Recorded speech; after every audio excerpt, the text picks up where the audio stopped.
On entre dans une période de chaleur quand même intense.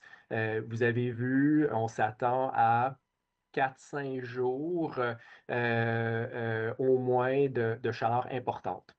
C'est sûr que ceux et celles qui sont habitués à Montréal avec le plan chaleur, vous savez, on a des critères pour l'intervention qu'on ne pense pas atteindre. Alors, les critères, pour rappel, c'est 33 degrés en moyenne pendant 3 jours, où ce que ça descend pas en bas de 20 la nuit. Alors, vous voyez, avec les prévisions actuelles, on n'atteint pas tout à fait les critères. Ceci dit, on est tôt dans la saison. Alors, on sait que d'un point de vue impact sur la santé des gens, des épisodes de chaleur qui arrivent plus tôt dans la saison sont plus difficiles parce que nos corps sont moins habitués.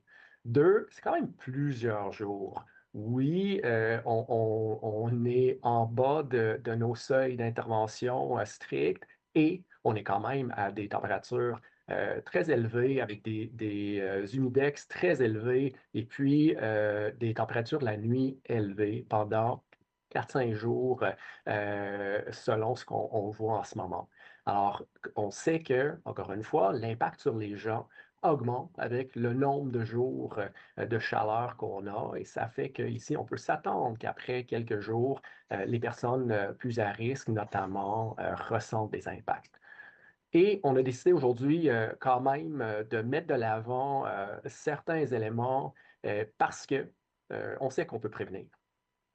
Et puis on sait qu'il y a des gens qui sont plus à risque que d'autres, mais que tout le monde a de quoi faire. Alors c'est sûr que pour les gens qui ont la chance d'avoir de la clim à domicile, d'avoir peut-être un milieu de travail climatisé et de pouvoir faire des choix par rapport à comment ils s'exposent à la chaleur, ben, c'est le temps de ne pas commencer à s'entraîner pour le demi-marathon.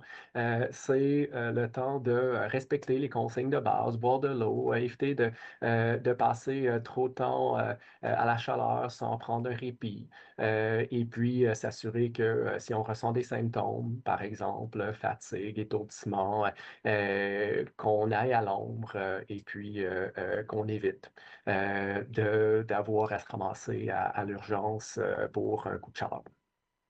Après ça, pour les gens qui n'ont pas la chance d'avoir la clim chez eux, qui n'ont pas la chance d'avoir un travail où ils sont climatisés à journée longue, ben là, on sait que ces personnes-là sont vraiment à risque quand on a plusieurs journées de suite. On a un contexte particulier. Demain, c'est un férié. C'est aussi un moment où ce que, plusieurs personnes vont être à déménager et où il y a des gens quand même qui vont travailler. Alors, c'est sûr que pour les gens qui vont être en férié, qui veulent fêter, ben, d'éviter de boire si possible, puis certainement d'éviter de prendre trop d'alcool. On sait que ça vient amplifier les effets. Encore une fois, de se rafraîchir régulièrement et d'éviter de s'exposer inutilement à la chaleur. Pour les gens qui travaillent dehors, c'est vraiment toujours un message aux employeurs aussi de dire, à travers de la construction, à travers de la voirie, des personnes qui doivent travailler à l'intérieur ou ce qui peut faire très chaud, plus de pauses, accès à l'eau, puis vraiment à être attentif aux signes et symptômes reliés à la chaleur.